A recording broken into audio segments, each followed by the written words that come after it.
Olá, alunos de Química Analítica 1 do Ensino em Arte. Eu resolvi gravar essa aula para complementar o assunto de ácidos básicos que vocês já estudaram. Abordar alguns temas que nós passamos rápido, que certamente servirá para fixar melhor os conhecimentos já adquiridos, tá bom? Principalmente para os alunos que ainda estão com dificuldades.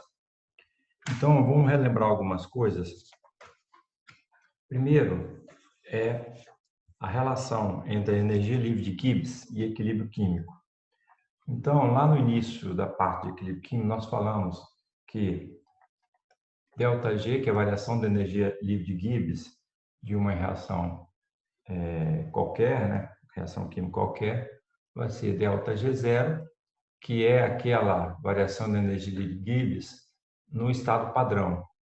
Vocês lembram que então o estado padrão é 25 graus centígrados. Se caso tenha sólidos e líquidos, eles devem ser puros. A concentração das espécies 1 molar e pressão 1 bar, no caso de gases. Então, a relação da energia livre de Gibbs numa situação qualquer que não há padrão, lembrar que padrão, você tem que ter 1 molar de espécies dissolvidas, você tem que ter 25 graus centígrados, você tem que ter sólidos puros, né, líquidos puros e pressão 1 bar. Qualquer, então, condição diferente dessa que eu acabei de falar, vai gerar uma variação de energia livre ΔG. E comparada àquela no estado padrão, você tem uma diferença, que é RT logaritmo de Q, sendo que Q é aquela relação das espécies produtos elevados respectivos expoentes dividido pelas espécies reagentes elevados respectivos expoentes. Então, por exemplo, se você tiver uma reação X mais B gerando C no equilíbrio químico, você vai ter que essa relação desculpa, não no equilíbrio químico, né? Em qualquer que seja, por exemplo, enquanto cineticamente estiver reagindo, você tem aqui uma seta apenas. E essa relação Q vai ser dada por C sobre A vezes B, lei de ação de massas, ok? Caso que você tenha algum índice aqui, A 1B aqui dando um Czinho aqui, você vai ter então C elevado a C e A elevado a A. B que está elevado a 1, porque está escrito 1 aqui na frente como expoente estequiométrico. Ok, vocês sabem disso. Agora, no equilíbrio químico, essa relação, né, vai ser dada a A mais B, gerando agora em equilíbrio CC. Nesse caso, você vai transformar esse Q em K de equilíbrio. Você vai ter a condição de equilíbrio químico, né? Então, o K de equilíbrio vai ser a mesma relação anterior, só que agora é com equilíbrio químico.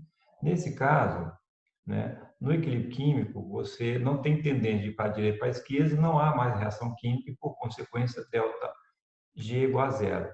De tal maneira que você poderá substituir, então, esse Q por K de equilíbrio, pois está na condição de equilíbrio químico. Isso aqui vai acarretar, então, né,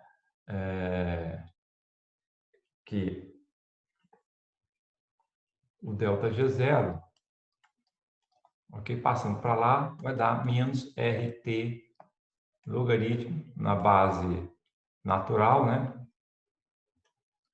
ok, de K equilíbrio, constante de equilíbrio. Ok, pessoal? Então, é melhor você, muitas vezes, expressar o que está querendo obter, a constante de equilíbrio, a partir de considerações termodinâmicas, porque o ΔG, né, você sabe, pode ser obtido por condições caloríficas, né, térmicas a pressão constante, que é o ΔH, que nós chamamos de entalpia, menos T ΔS. E ΔS é a função de estado entropia. Então, essa relação ΔH menos T ΔS, que é obtido por condições termodinâmicas, você obtém ΔG. Então, os ΔG são tabelados. Então, a constante de equilíbrio é dada, então, se você elevar tudo, passar esse RT para cá, vai ficar dividindo, com o sinal negativo aqui. E se você transformar isso aqui em base exponencial, você vai ter, então, menos ΔG dividido por RT. Tudo bem? Ou seja, o que eu fiz? Passei o RT aqui dividindo ΔG, sinal negativo para cá. E qual é a função inversa logarítmica na base Euler, né, que é o logaritmo natural, vai ser exatamente a exponencial na base Euler. O número Euler está aqui, é elevado a menos ΔGRT. Se você quiser transformar isso aqui na base 10, você então escreveria, aí tem um fator de conversão, e transformando aqui em termos de joule por mol, e também colocando a temperatura a 25 graus centígrados, seria 298 Kelvin, você teria então, R é a constante dos gases, né, que é 8, alguma coisa, vocês podem ver lá na apostila, qualquer livro de física ou química. Você então poderá expressar a constante de equilíbrio como 10 elevado a menos ΔG sobre 5,708. Entenderam o que eu fiz aqui?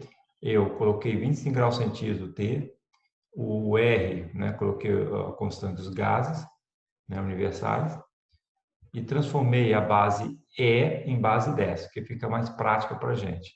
Então, você tem uma conversão aqui de energia livre de Gibbs no estado padrão, já que você está falando aqui de estado padrão, por quê? Porque aqui é constante de equilíbrio, né? E ela é obtida, ΔG se torna igual a zero, ΔG igual a zero, e você obtém a constante de equilíbrio a partir daquelas considerações termodinâmicas no estado padrão, que é a variação de energia livre de Gibbs, né, numa reação química no estado padrão. Então, é isso aí, você tem constante de equilíbrio 10 elevado a menos ΔG0 sobre 5.508, a unidade disso vai dar kJ por mol, que é kJ por mol, né? E a constante de equilíbrio é um valor adimensional, não tem unidade. Tudo bem? Pessoal, dado essa revisão de constante de equilíbrio, eu já falei várias vezes, então, em aula, que uma reação espontânea tem que a variação de energia livre de Gibbs, né? Ok? Seja no estado padrão ou qualquer outro estado, né? Você tem que o ΔG ser menor que zero, tem que ser negativo. Ok? Mesma coisa no estado padrão, tem que ser menor que zero. Tudo bem? Essa é a variação. Ou seja, se você tem um sistema no estado 1 e passa para o estado 2, através de um processo de reação ou até mesmo equilíbrio químico, se houve uma perda de energia, é porque então o sistema é espontâneo. Você perdeu energia e ficou mais estável. Então esse processo é espontâneo. Tudo bem?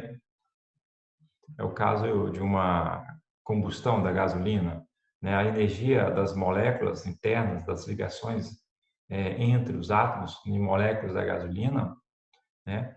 Quando ele oxida, formando CO2 mais água e vários outros compostos, gases sulfurosos e nitrosos, né? Pode ter certeza que, como houve liberação tanto de entalpia e aumento de entropia, né? A variação de ΔG vai ser negativa, ou seja, as moléculas finais, após o processo de combustão, têm energia menor do que a que teria todas as ligações químicas na gasolina inicial, entendeu? Essa é a ideia, de ser espontâneo, né? É baixar a energia livre de Gibbs, que pode ser feita pela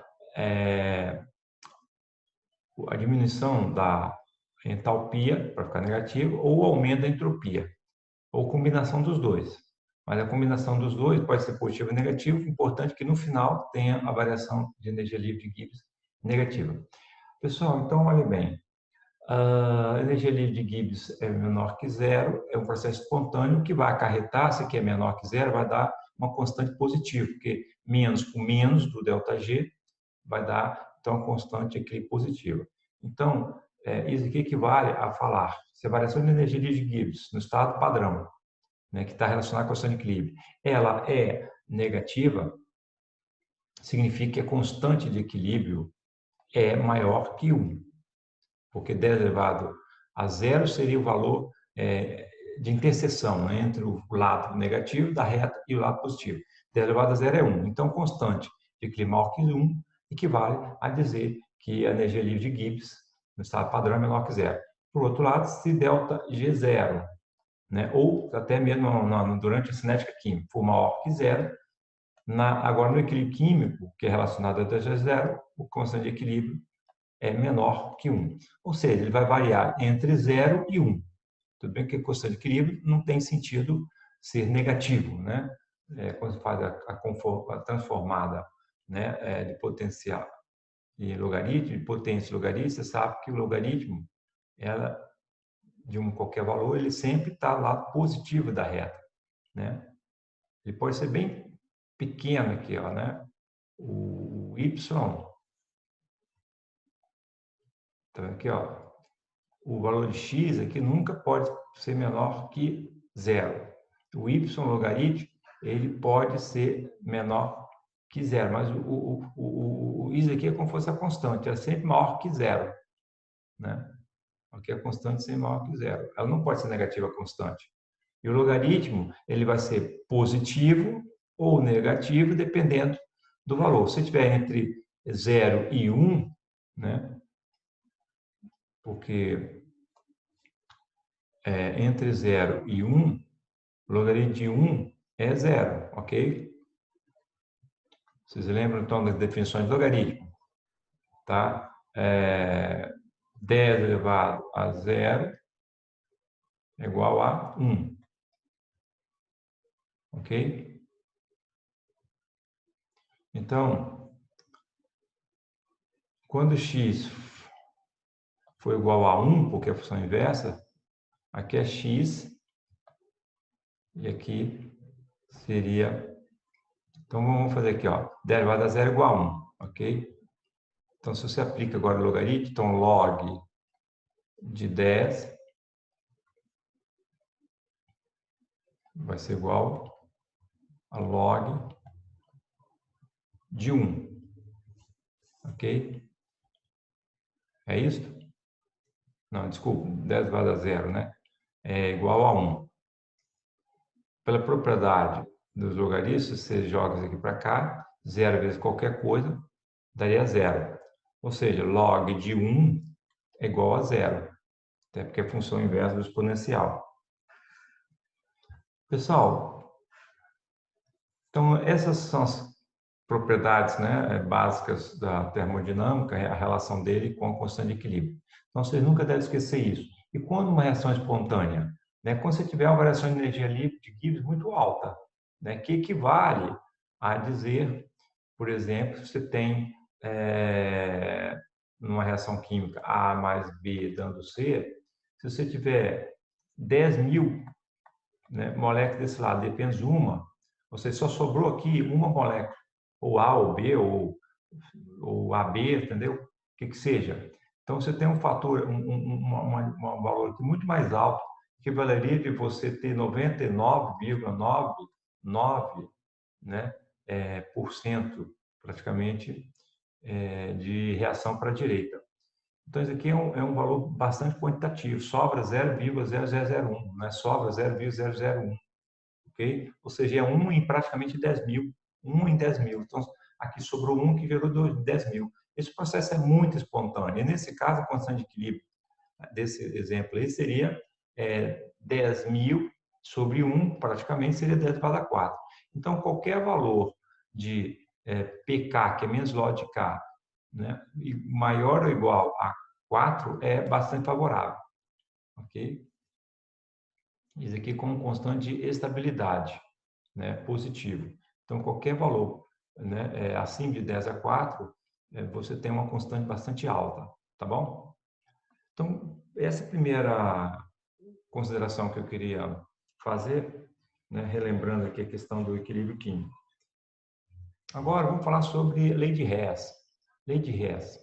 Vocês já estudaram certamente lei de Hess em química geral. Vamos aqui, então, apagar essa tela para continuar aqui, trabalhando agora com outras equações. Então, na lei de Hess, você teria, por exemplo, A mais B, vamos supor que gerou, está em equilíbrio com C.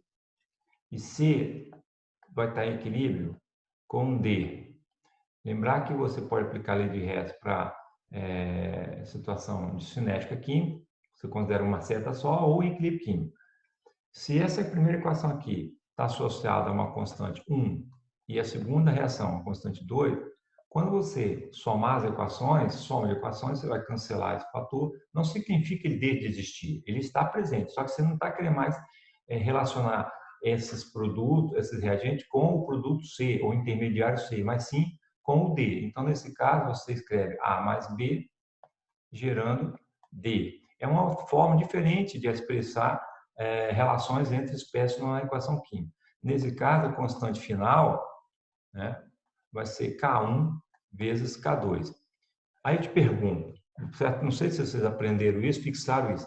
Por que quando você soma equações, você multiplica constantes? Olha, do ponto de vista termodinâmico, essa equação aqui tem uma certa energia livre, né, de Gibbs associada, ok? Se eu estou falando de equilíbrio químico, né, eu posso então agora expressar em termos de ΔG0. Vou chamar aqui de ΔG1. A segunda vai ter um ΔG2. ΔG2, ok? Então, o ΔG final, né, seria a soma desses dois, né? ΔG01 mais ΔG02, ok? Olha, porque é energia, né? Energia livre de Gibbs é energia, né? Se você soma duas equações, você tem que somar as energias dela para saber a energia total, tá? Olha, se você destrinchar aqui, lembrando da relação lá, lembrar que ΔG é menos RT logaritmo, né, de quem? A relação é, se agora é equilíbrio químico, é K de equilíbrio. Vou chamar isso aqui de K de equilíbrio final. Vai ser menos RT logaritmo da constante de equilíbrio 1, dessa primeira equação, menos RT logaritmo do K2. Olha, dá para observar, então, que, pela propriedade logarítmica, a soma de logaritmo é o produto, né? Ok? Produto de A vezes B é logaritmo de A mais logaritmo de B. Então, esse menos menos é a mesma coisa que colocar em evidência, já cortar o sinal na universidade, ou então a gente cancela tudo isso, porque é igual, ó. Você vai ter no final das contas que logaritmo de KF vai ser logaritmo de K1 mais logaritmo de K2. Ou seja, logaritmo de K final, o global, vai ser logaritmo, propriedade logarítmica, K1 vezes K2. Né? Porque a soma do logaritmo, o logaritmo do produto, né, de duas variáveis, K1 e K2, é igual à soma dos logaritmos separados dessas variáveis. Então, por isso, pessoal, que quando você soma equações, você multiplica, né, as constantes, pois isso gera um somatório de energia, pois a função de estado que relaciona, né, realmente tem a ver com a soma de equações, é uma propriedade extensiva, é energia. Energia. Você pode fazer isso tanto para a entropia quanto também para a entalpia, né? Você soma entalpia, você soma entropia, soma energia livre. No caso, energia livre de Gibbs, como ela está relacionada, né, com uma variação logarítmica em termos de constante, você também tem essa propriedade matemática. Ou seja, a constante global, né, ela é exatamente o produto, né, das constantes parciais, tá vendo? Se o logaritmo, né, do K final é igual ao logaritmo entre K1 e K2, significa que a constante K final é K1 vezes K2, tá bom? Então, daí prova-se esta questão, tá? Então, não esqueçam disso, isso é de suma importância. Aí, vamos fazer o seguinte, uma outra questão muito importante também, eu não expliquei em detalhes, mas eu falei para vocês, é qual a relação entre constantes? Por exemplo, no sistema ácido-base conjugado. Qual a relação entre constantes? Então, vocês lembram lá no início da apostila, eu vou até mostrar aqui. Por exemplo, eu demonstrei para vocês, se você tem um ácido HB, né, hidrolisando em água, gerando H3 ou mais, quem simplifica para o H+, né? mais B. Então, a constante Ka dessa reação aqui de ionização ácida vai ser o hidroxônio, que é H+, que a gente representa, né, vezes B, dividir por HB. Por outro lado, se agora você tem o ânion, né, desse ácido, que nós vamos chamar de base, o ânion funciona como uma base conjugada, pode se hidrolisar também, já que você está lidando com ácidos fracos e bases fracas. Se o ácido é fraco, sua base também vai ser fraca. Se você pegar uma base fraca, o ácido conjugado da base também vai ser fraco, tá certo? Contudo, se você pega um ácido forte, ele funciona com um ácido muito forte e a base dele é extremamente fraca, por isso não reage mais com água. É o exemplo do ácido clorídrico, é o exemplo do hidroxódio. O ácido clorídrico, ele é um ácido tão forte que ele gera uma base extremamente fraca, que é o cloreto. O cloreto não reage mais com água, ok? Então, da mesma forma que o hidroxódio, você considerar, é uma base muito forte, né? Significa que o ácido conjugado dela, né, seria o sódio, ela não geraria uma reação com a água. Ok. Pessoal, vamos lá. Se eu agora escrevo, então, em termos de hidrólise básica, exemplo que o B, exemplo, ácido acético, então o B seria o acetato. Reagindo com água, né, ele vai gerar um pouquinho de ácido acético e hidroxila. Escrevendo em termos de base, você vai ter que KB vai ser H+, HB vezes hidroxila dividido por B. Se você agora soma as duas equações, lei de Hess, né, você vai ter então o produto das constantes Ka e Kb, tudo bem? Então, se você vai ter aqui, né, K vezes Kb vai ser igual ao produtório, o produto, né, dessas duas equações aqui. Então, Ka, que é H+ vezes B sobre HB, vezes Kb, que é HB OH- B. Você observa que cancela B com B, né? HB com HB, e você tem, então, no final, H+ vezes OH-, que é Kw. Conclusão, multiplicar Ka vezes Kb é igual a Kw. E eu falei para vocês, no sistema poliprótico, você faz o complementar.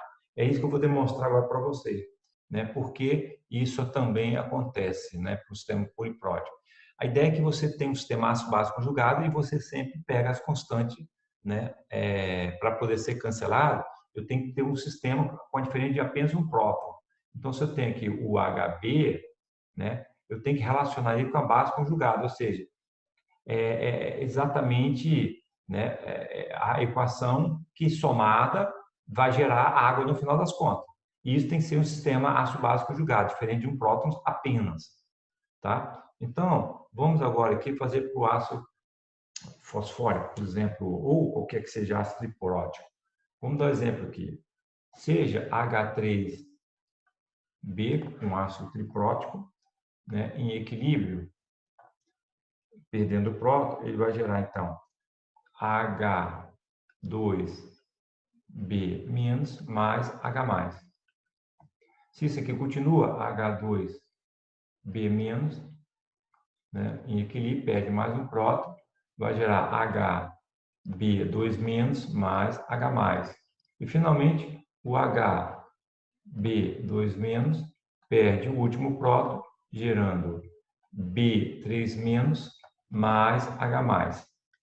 Pessoal, essa constante aqui, vamos chamar de Ka1, Ka2 e aqui Ka3. São as três etapas de ionização, né, desse ácido triprótico. O Ka1 expressando aqui vai ser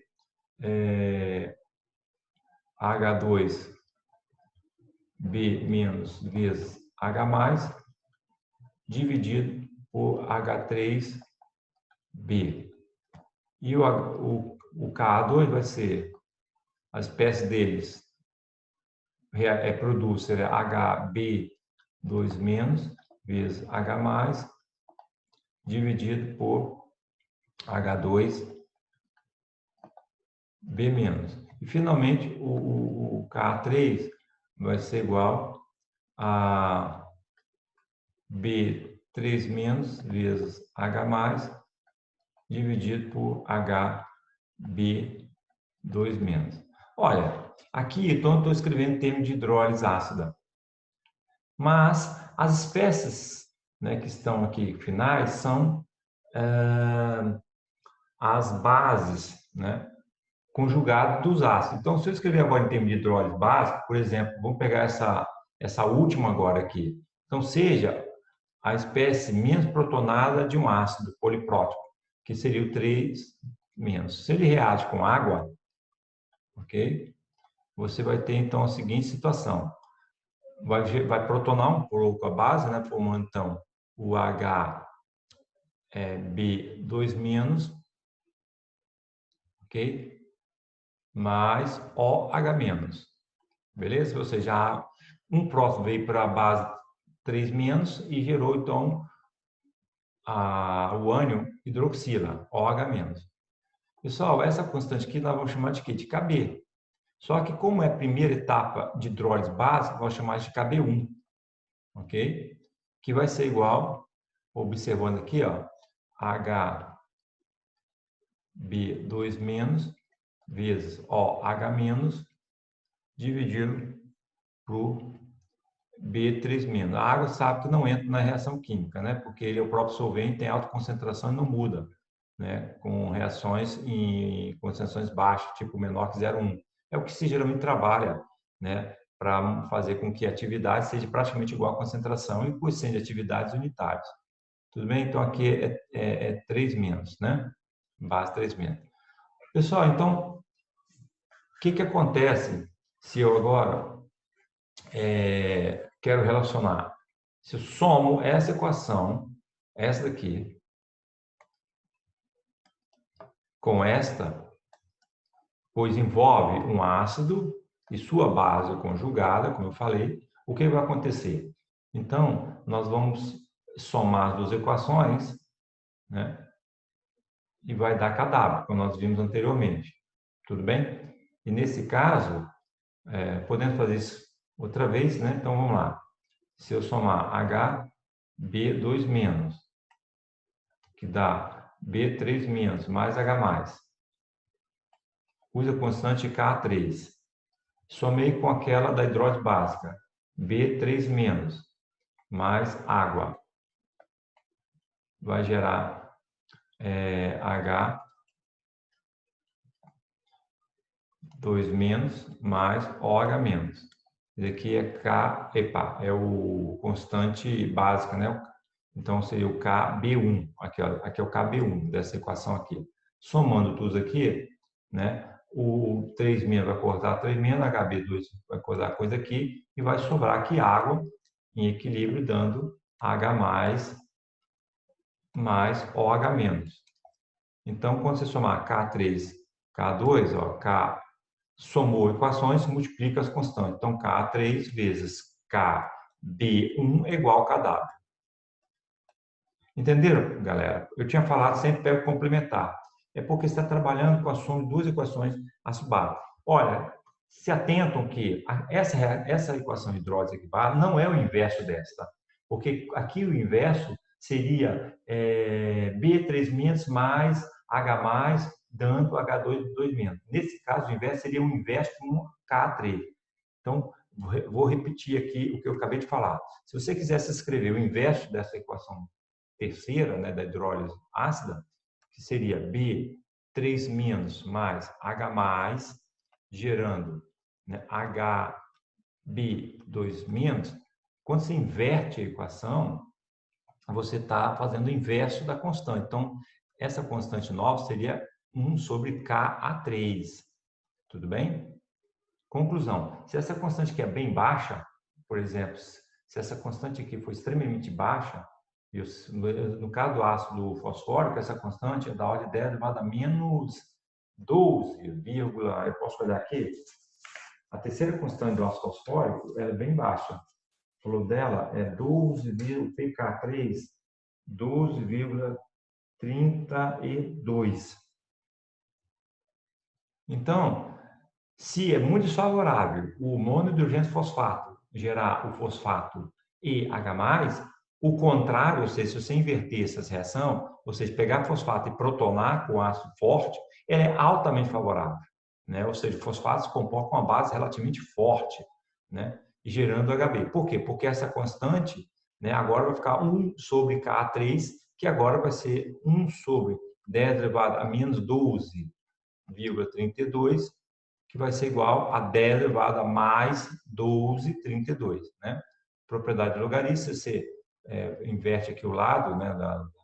Se está aqui no denominador e vai para o numerador, o sinal troca.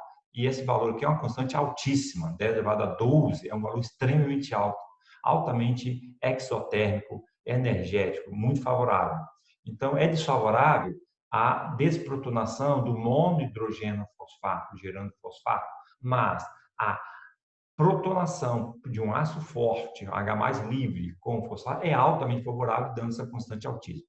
Então, saibam inverter a equação e não confundir as coisas. Quando você inverteu essa equação, você simplesmente inverte 1 sobre a constante de um lado. Contudo, aqui não é o inverso de uma reação. Eu estou pegando a base conjugada e reagindo com água, gerando hidroxílio. São espécies diferentes que estão aqui, tá? E aqui são espécies diferentes. E aí, quando você faz o inverso de uma reação num sistema ácido base conjugado, ou seja, o HB gerou H+, e o B, que é o base conjugado, gerou OH-, e soma essas duas equações, você vai concluir que água hidrolise dando H+ ou H-, e as constantes Ka, né, de uma reação vezes Kb da outra é igual a Kw. Nesse caso, você tem os complementares, porque aqui você tinha a última etapa ácida, que é o K. Aqui você tem, então, a última etapa ácida, aqui, né? Que seria o Ka3, e aqui você tem a primeira etapa básica, que seria o Ka2, desculpa, KB1, tá certo? Por consequência, Ka3, KB1, Kw. Dessa mesma forma, você vai concluir, se você fazer para os demais, que Ka2, aqui Ka1 vezes Ka2 vezes Kb2 é também igual a Kw. Ou Ka1 vezes Kb3 é também igual a Kw. Ok, pessoal? Então, um livro não precisa dar Kb, Ka. Você sempre pode obter eles a partir dos complementares. Ka3, né, multiplica com Kb1, K2, Kb2, K1, Kb3. Tudo isso igual a Kw. Então, se você tivesse, por exemplo, um ácido poliprótico, né, com 4 etapas de ionização, você pode ter certeza que a primeira etapa, ácido Ka1, vezes a última etapa, Kb4, vai ser igual a Kw. Porque agora estou falando de 4 constantes, né? Ok? Você vai ter 5 espécies e 4 constantes de equilíbrio. Né? 4 equações de equilíbrio, 4 constantes, né? 4 etapas de ionização.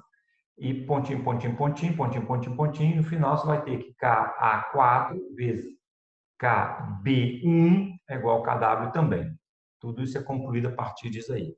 Tá? Então, com isso, eu estou relembrando aquele conhecimento que a gente não abordou completamente. Né? Para finalizar, vamos então apagar isso para dar continuidade. Vamos falar de mais duas outras coisas importantes. Limpar a tela. Duas outras coisas importantes são as seguintes.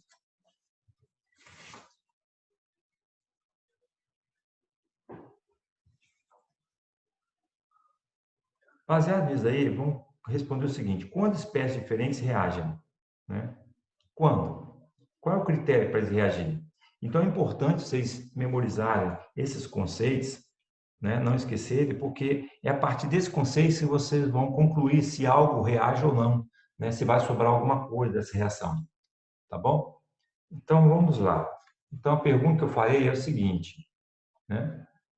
Vamos abordando aqui já tema 4. Quando espécies diferentes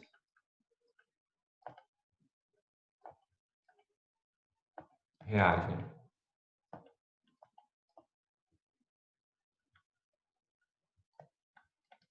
Ok? Quando espécies diferentes reagem?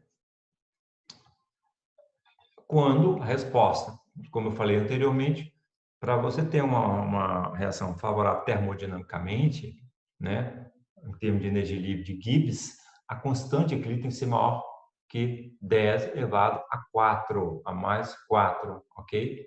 O que significa que se eu estiver comparando uma constante com outra, o delta K entre dois sistemas reacionais, ok? Tem que ser, então, maior que 4. Essa é a condição para ter 99,99% tudo para a direita, uma constante bem alta, né, de uma única reação, ou se você tiver acoplado a uma outra reação, que o delta K dessas duas reações tem que ser maior que 4, delta K maior que 4, ok?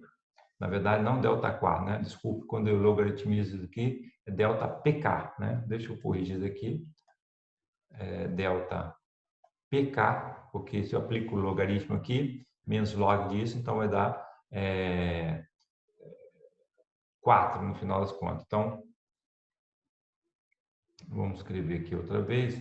Então, o delta PK tem que ser maior que 4. Beleza? Pois eu estou aplicando a função logarítmica sobre exponencial. Então, desce 4. Ok, pessoal?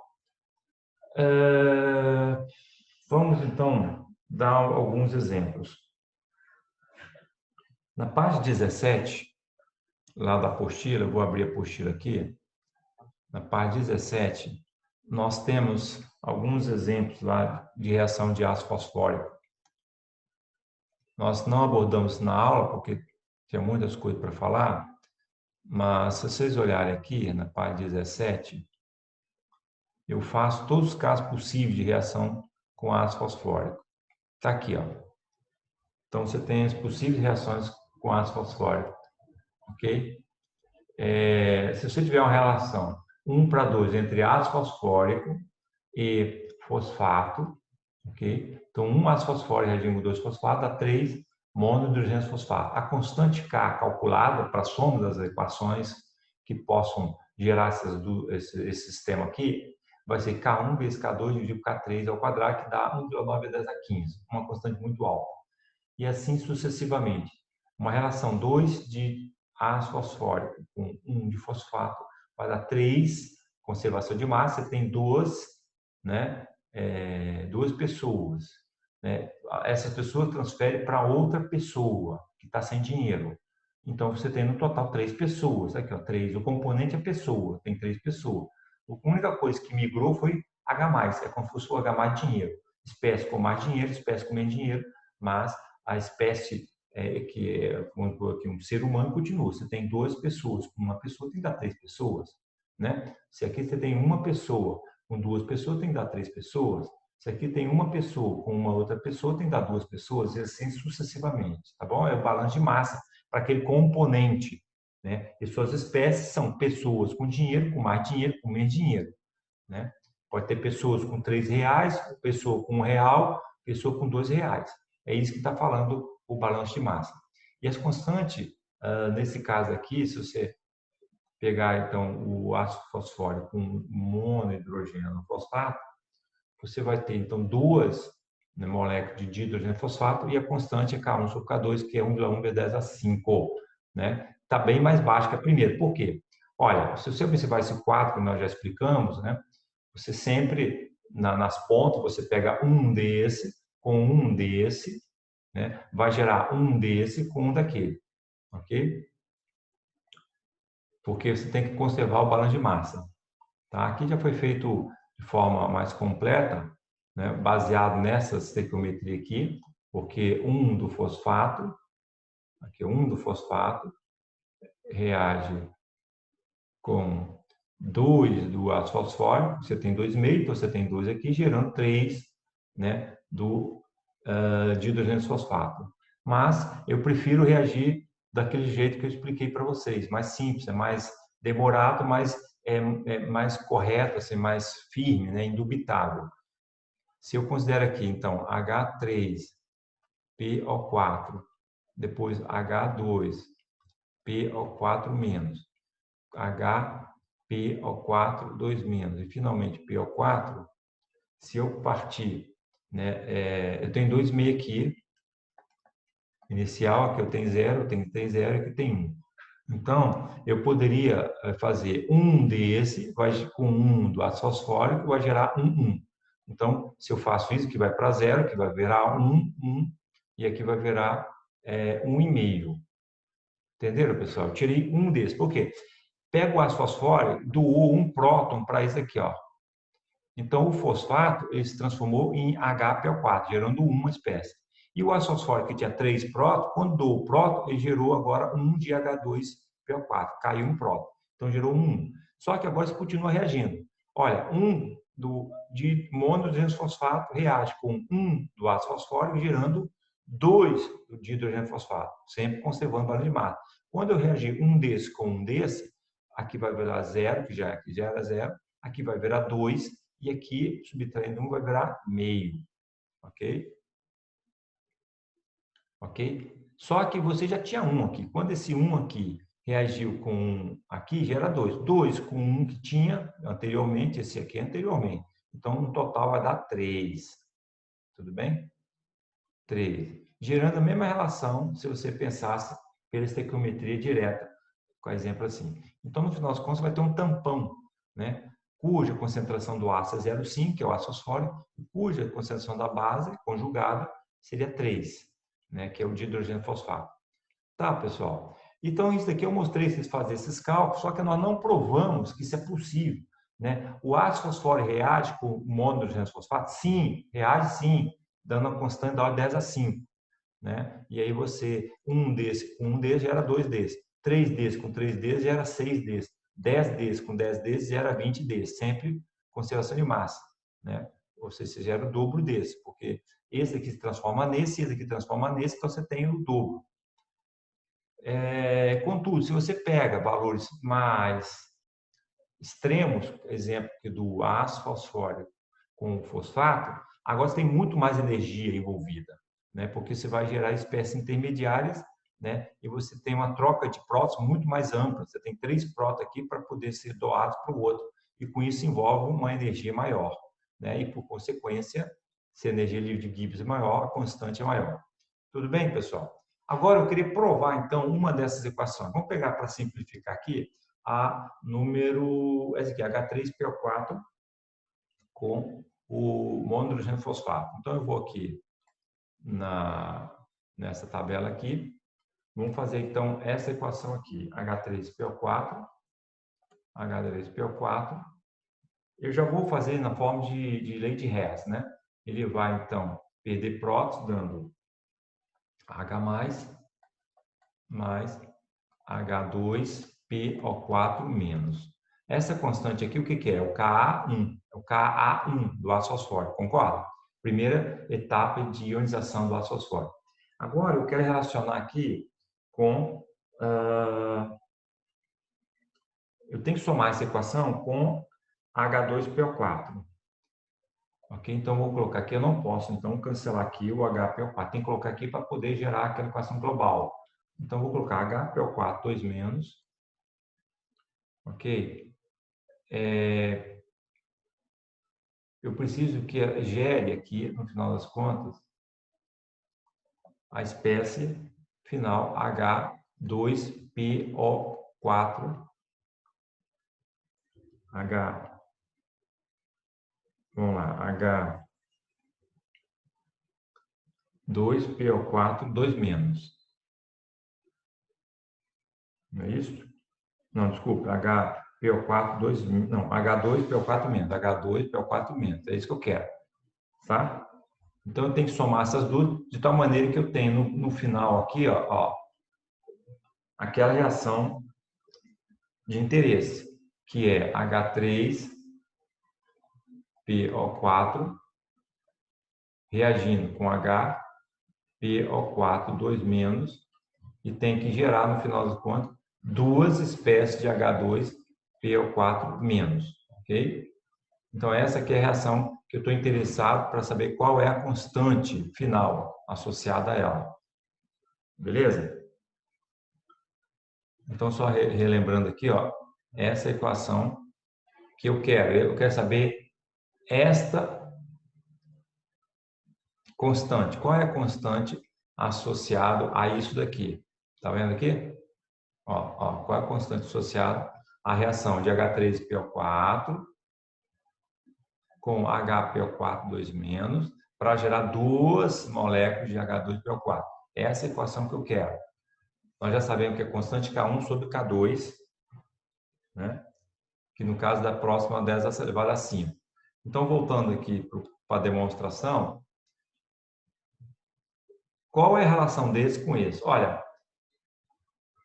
o HPO4 2- está relacionado com H2PO4, H2PO4-, por exemplo, isso aqui é exatamente o inverso da ionização do H2PO4 2-. Então, vou colocar aqui H+, aqui, ó. Ok? Ou seja, isso aqui seria a segunda etapa de ionização, mas só que eu inverti a reação. Se eu inverto, então aqui você vai ser 1 sobre Ka2. Entendeu? Essa constante aqui é a primeira etapa de ionização do ácido fosfórico, perde o próton. Só que aqui, a segunda etapa de ionização, seria o K2, seria escrita H2PO4, gerando HPO4 2- mais H+. Se você inverteu, né, essa equação, ou seja, H+ dando mais HPO4 2- gerando o H2, então está invertendo a constante. Então, de tal maneira que a constante global é Ka1 dividido por Ka2. Ok? Que nesse caso é 10 elevado, a primeira constante Ka1 do ácido fosfórico, vou pegar aqui, o pK dele é 2,16. Então, dá 10 elevado a menos 2,16 dividido por 10 elevado a pKa2, que é 7,21. Menos 7,21. Ok? Então, isso aqui vai dar, jogando lá para cima, vai dar mais 7,21 e a resposta vai ser 7,21 menos 2,16. Vai dar, então, vamos lá, vamos lá, 7,21 menos 2,16, fazendo a conta aqui, 11 dá 5, aqui 1 dá 0 e aqui dá 5. Então, daria 5,05. Então, o valor aqui dessa constante seria 10 elevado a mais 5,05, que é um valor bastante alto. Praticamente igual a 10 elevado a mais 10 elevado a 5. É um valor bastante alto, acima da ordem de 100 mil, né? Então, significa que é muito favorável a reação de ácido fosfórico com o dihidrogênio fosfato. O ácido fosfórico, então, reage com o dihidrogênio fosfato, o monohidrogênio fosfato, gerando duas moléculas de hidrogênio fosfato. Faltou o P aqui, né? Ok? O dihidrogênio fosfato. Tá entendido, pessoal? É assim que se prova qualquer equação de equilíbrio. Então, se você raciocinar, você vai chegar também na conclusão. Vamos voltar aqui no texto aqui, Word. Você também concluirá que se você pegar a ionização do ácido fosfórico e se você somar com o inverso da ionização do fosfato, seria o HPO4, e entre o ácido fosfórico e o porque o ácido fosfórico vai gerar um dihidrogênio fosfato. Esse aqui está relacionado com monohidrogênio fosfato. E entre o mono e o di tem mais uma equação de equilíbrio, né? Se você, então, colocar essas constantes, fazer a lei de Hess para poder gerar essa equação final aqui, que está escrita aqui, ó, você vai concluir que K1 vezes K2 dividido por K3 ao quadrado é igual valor aqui. Tá? Se você testam em casa, é só colocar a cabeça para funcionar, tá bom? De tal maneira que assim que você prova e obtém uma constante de equilíbrio a partir de outras constantes, de outras reações químicas. Lei de Hess, somar reações, você vai ter, então, produtório de equações de constante de equilíbrio. Ok? Pessoal, então, isso aqui pode ser utilizado, então, em várias questões de prova. Então, tem aqui, exemplo, aqui uma prova, acho que é esse aqui.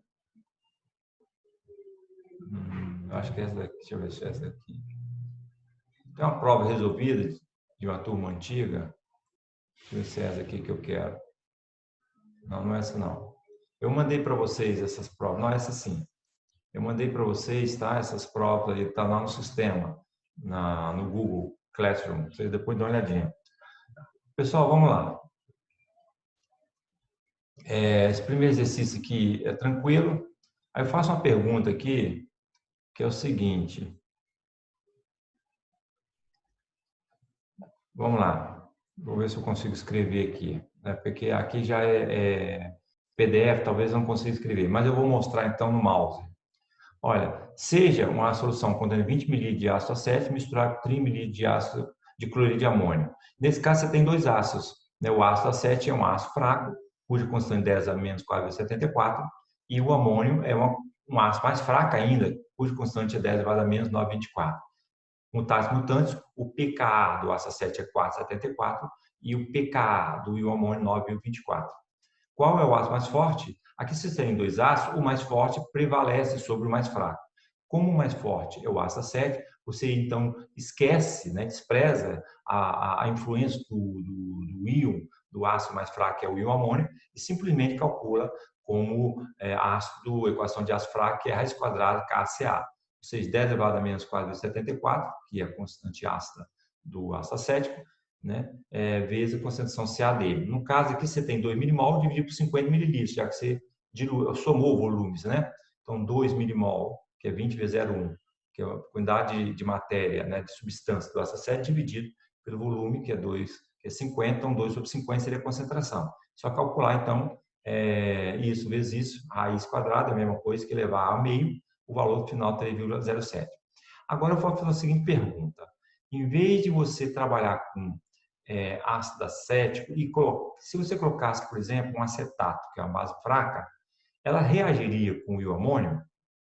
Ou seja, se reage, o sal acetato do amônio não seria possível de ser obtido, porque o cátion reagiria com o ânion, concorda? Acetato de amônio não existiria. E você sabe que acetato de amônio existe, se compra, né?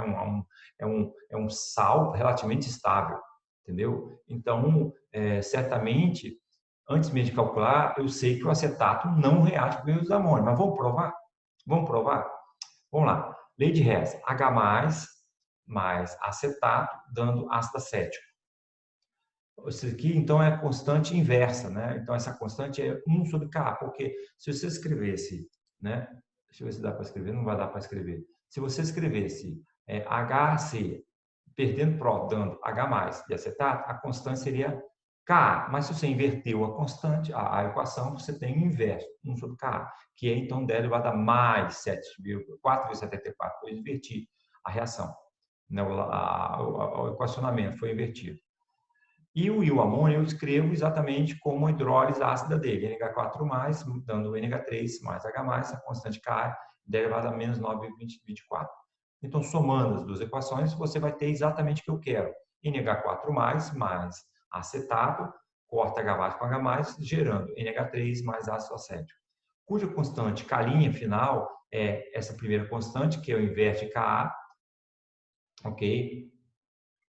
K', então, vai ser essa constante, que é o inverso de Ka, vezes essa segunda constante Ka. Então, como eu chamei aqui essa primeira equação de constante K, que é o inverso de K do ácido acético, eu coloquei K. E a segunda eu chamei de Ka, né? Ok? Dessa do íon amônio. Então, finalmente, você vai ter, multiplicando 10 elevado a mais 4,74 vezes 10 elevado a menos 9,24, a constante final é 10 elevado a menos 4,5, que é uma constante não espontânea, é um processo não espontâneo, já que a constante está entre 0 e 1, é menor que 1. Então, isso é desfavorável, é chamado constante de instabilidade. Tudo bem? Então, conclusão, resposta. O acetato reage com o amônio, a resposta não, pois a constante de equilíbrio é muito baixa, 10 elevado a menos 4,5. Beleza?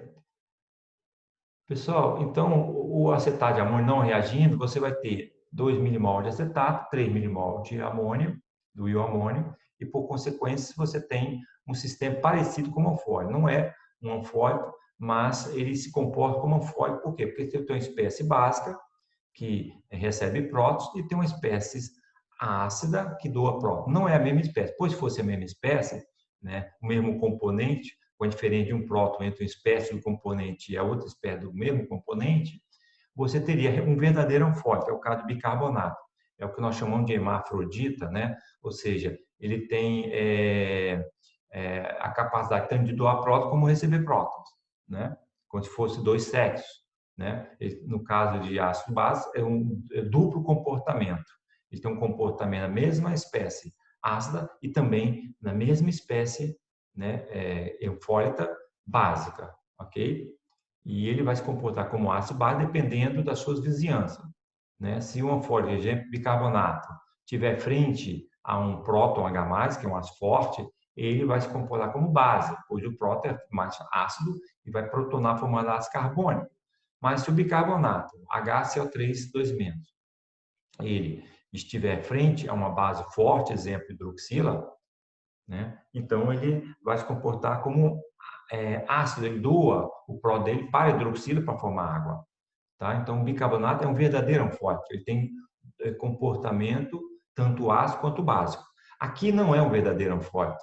Você tem uma parte, uma espécie que comporta como básico, o acetato, e uma outra espécie distinta, que não faz parte da mesma família, faz parte de um outro sistema de componente, que é o ioamônio, que é um doador de próton. Mas o cálculo seria feito, então, por equação de anfólise, que é raiz quadrada K1, K2, ou Kw sobre Kb vezes Ka do ácido. Substituindo, você vai ter, então, Kw sobre o Kb do acetato, dá 10 elevado a 4.074, e o Ka dá 9,24.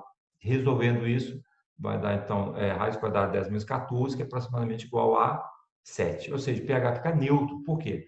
Porque, coincidentemente, o Kb, né, no caso, aqui eu coloquei como Ka, né, Ka do ácido acético vezes Ka do ioamônio, que também conclui aqui, né, Kw sobre Kb do acetato, né, vai dar o Ka, que é 4,74. E o Kb do acetato é 10 elevado a menos 9,24, que coincide com o Ka do ioamônio.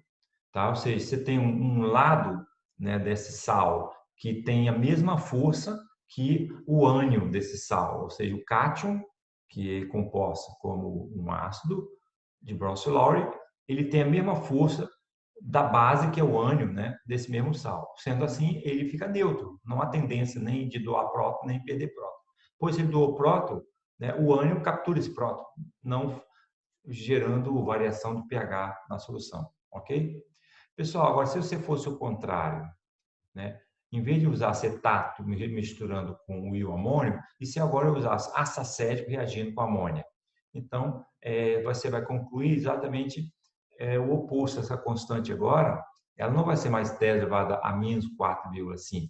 Agora, como inverti tudo, né? Em vez de reagir acetato com ioamônio, eu estou reagindo ácido acético, é o inverso do acetato, com amônia, que é o inverso do ioamônio. Sendo assim, a constante de equilíbrio vai ser 10 elevado a mais 4,5. Ok? E aí você vai ter uma constante alta, por consequente, a reação.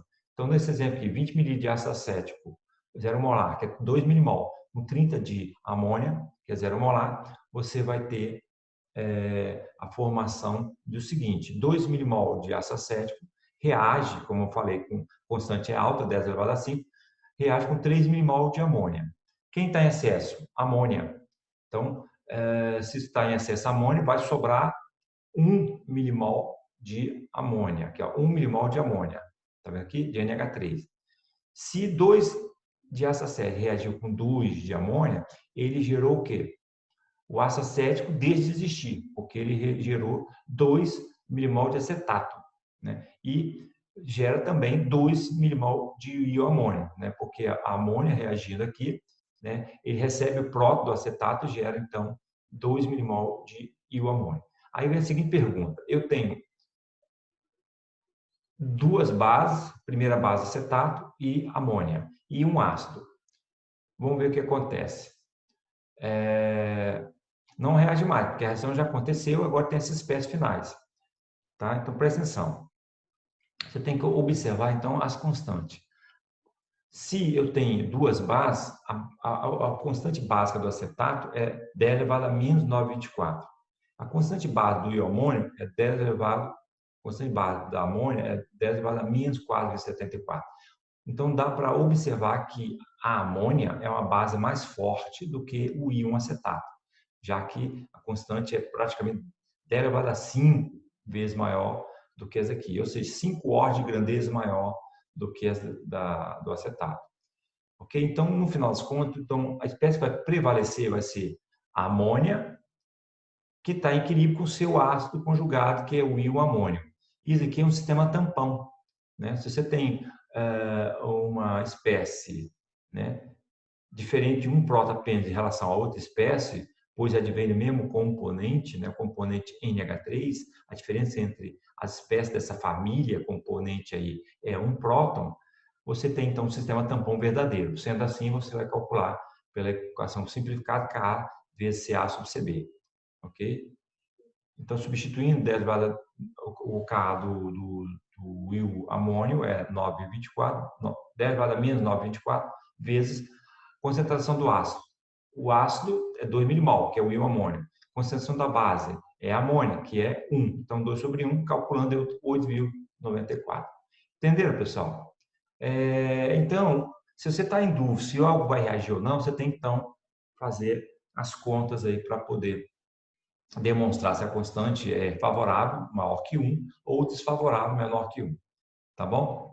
Então, nesse material que eu enviei para vocês, tem mais exemplos aí, inclusive de balanço de massa, desculpe, de sistema de equações, para você obter todas as equações necessárias para fazer um cálculo rigoroso em termos, caso você queira fazer, né, com N equações, N hipóteses.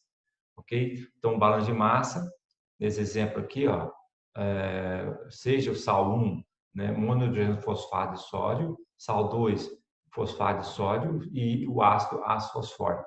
Então, balanço, aqui estão os balanços de equação de equilíbrio, que são o sistema ácido fosfórico e água, que são os únicos que participam de equilíbrio químico. O balanço de carga, a concentração do sódio mais H+, né, que são os únicos casos positivos nesse sistema, vai ser igual ao hidroxila, que é gerada hidróxido da água, mais dihidrogênio fosfato, mais 2 vezes monohidrogênio fosfato. Por quê? Porque cada mol de monohidrogênio fosfato gera 2 cargas, né? Pois cada molécula, né, o ânion, ele tem dupla carga. Significa que se você tiver 1 milimol, né, em termos de massa, né, de matéria, quantidade de matéria do monohidrogênio fosfato, você tem 2 milimol de carga, pois cada ânion contribui com dupla carga. Mesma coisa para o fosfato. Cada ânion fosfato contribui com 3 cargas. Significa que você tem 3 vezes a quantidade, 3 vezes a quantidade de carga em relação à quantidade de mols, tá certo? Então, você tem 1 milimol de fosfato, você vai ter 3 milimol de carga, tá certo? Pois cada milimol tem 3 cargas. Dito isso, você tem aqui também o balanço de massa. Todas as espécies da família de fosfato estão escritas aqui, ácido fosfórico, de hidrogênio, o mono e o fosfato. Tudo isso, pessoal, após o equilíbrio químico, eles adviram, eles foram provenientes de quê? Dos sais. Então, do sal 1 mais sal 2 e mais Ca. Está aqui, ó, sal 1 mais sal 2, Ca. Essas foram as receitas, as fontes desses 4, né, das 4 espécies. Então, não importa o que aconteça, o somatório das espécies após o equilíbrio químico tem que adveio lá da receita, né, do que se dissolveu lá na sua solução. E aqui você tem um balanço de massa para o sódio. O sódio, ele tem uma contribuição 3 vezes aqui do sal 2 e 2 vezes do sal 1, tá vendo? 3 vezes sal 2 mais 2 vezes sal 1. Pessoal, isso eu acho que vocês estão bem fixados. Para finalizar essa aula, que já está bem longa, só queria falar sobre o balanço protônico. Tá? Essa aula extra, então, pessoal, não é obrigatório. Quem quiser ler ela, estudar para formar mais, né, para fixar melhor os conhecimentos, então faça. Então, só falar rapidamente do balanço protônico. O que é o balanço protônico? Voltando aqui na apostila, né, o balanço protônico, eu tenho alguns balanços protônicos aqui, eu acho que é página 19, se não me engano, aqui. Página 19, aqui, acho que é esse mesmo, página 19. Eu tenho 2 balanços protônicos, né? O balanço protônico é o seguinte, né? Se eu somar a balança de carga com o balanço de massa, vai dar o balanço em termos de prótons. tá? Isso sempre vai acontecer. Como você pode obter o balão protônico de uma vez só? Você vê as espécies dissolvidas inicialmente na solução. No caso desse exemplo, que é benzoato de sódio, aqui é benzoato de sódio, né? Então você tem aqui benzoato de sódio, tudo bem? Quando você dissolver, ele é 100% solúvel, então vai gerar a quantidade de 0,1 molar de íon NH4+, e 0,1 molar de benzoato. Então, se há reação hidrólise com a água, tudo que acontecer tem que advir do inicial. Então, o nível 0, você tinha o íon NH4+, o benzoato e a água. Então, o que é o balão protônico? Ele diz o seguinte, que as espécies geradas a partir, né, de doação de prótons, ok? Ou espécies, quando o nível 0 doa próton, então gera espécies que ganharam prótons, né? Que tem mais próton do que o nível 0. Então, esse somatório de espécies que tem mais próton que o nível 0 tem que ser igual ao somatório das espécies que tem menos próton do que o nível 0. Porque o sistema é fechado. Se você doou o próton para alguém, né, alguém ficou com menos próton. Alguém ganhou próton e a própria espécie ficou com menos próton. Então, isso tem que ser satisfeito, tá bom? Então, nesse exemplo aqui, quem tem mais próton do que o nível 0? O H+, e, passando essa espécie para cá, o ácido benzoico, ok?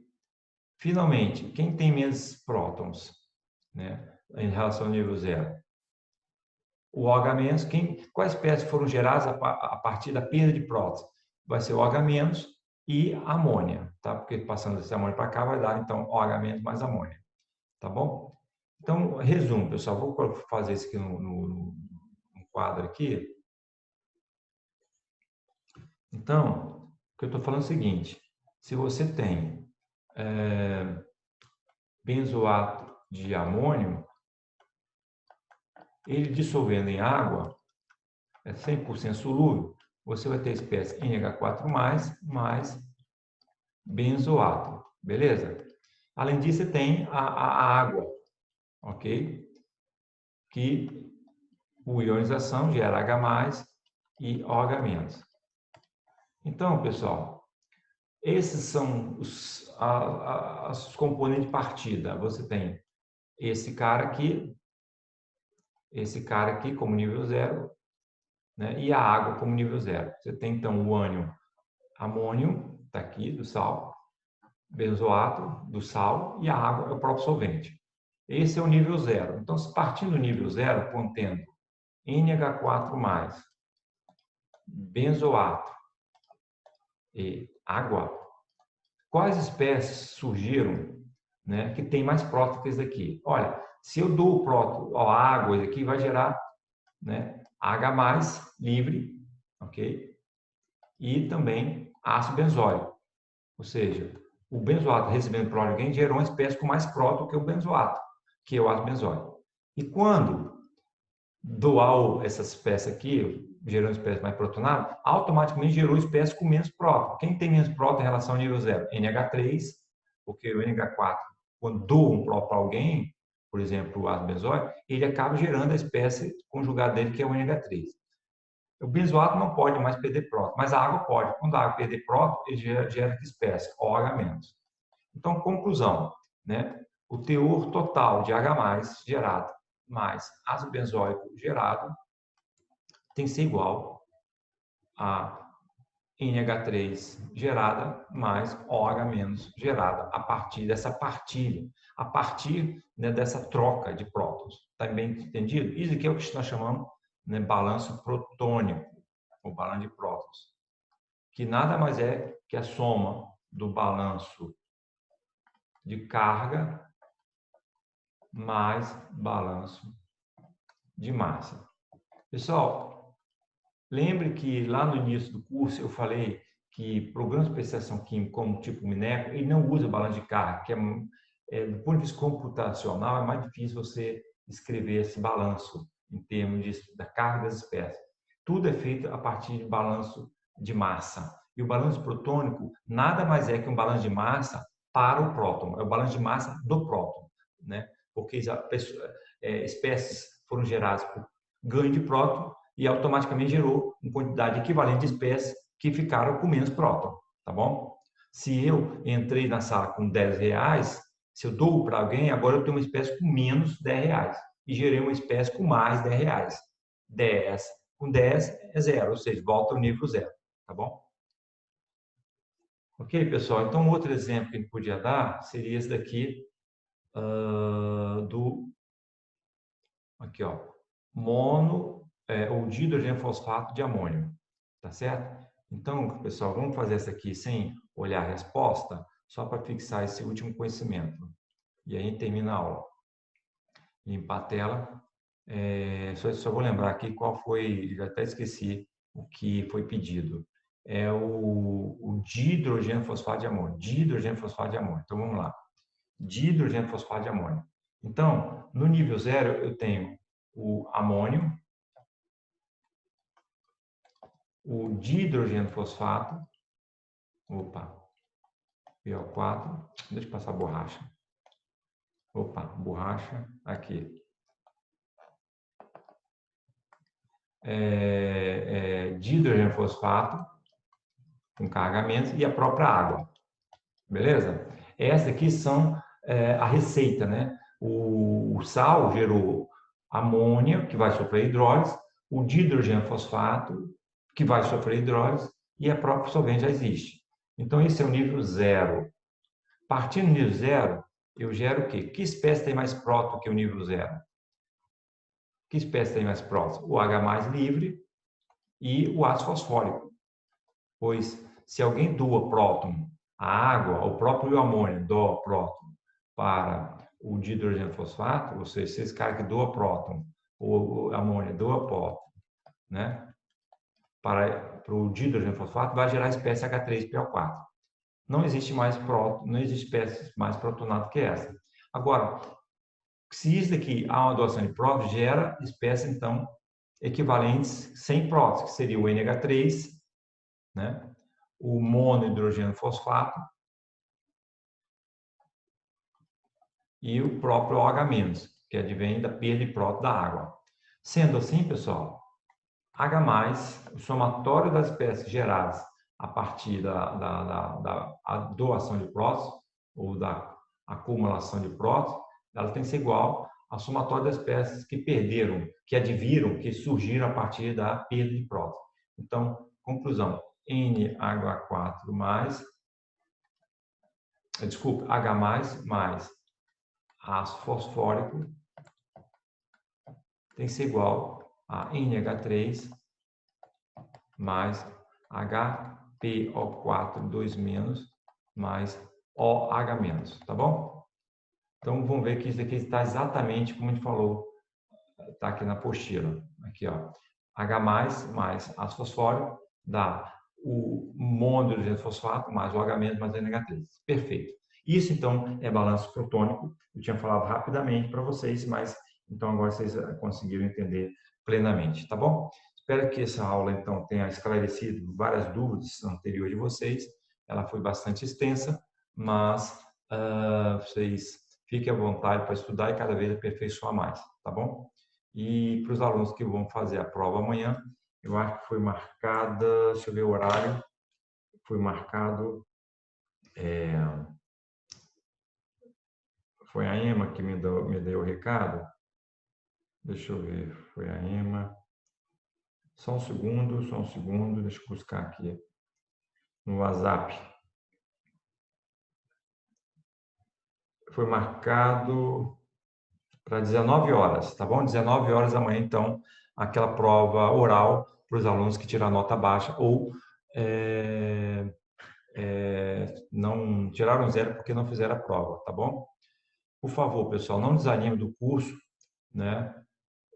Vocês são alunos de química, vocês certamente precisam desse conhecimento para depois entender melhor, né, as titulações de Quant 1 e Quant 2, tá? E também, futuramente, vocês serão professores, muitos de vocês, e será interessante vocês entenderem todos esses princípios básicos, é importante equilíbrio para poder repassar para os seus alunos. E ter capacidade de construir sistemas tampões, né, e outros tipos de sistemas, tanto para química orgânica, inorgânica ou fisicoquímica. Beleza? tá bom? Não desanimem, né? Lembrar que essa prova oral só vale no total 20% da nota. 80% vão ser das provas assíncronas e avaliações assíncronas que vocês estão fazendo em grupo, tá bom?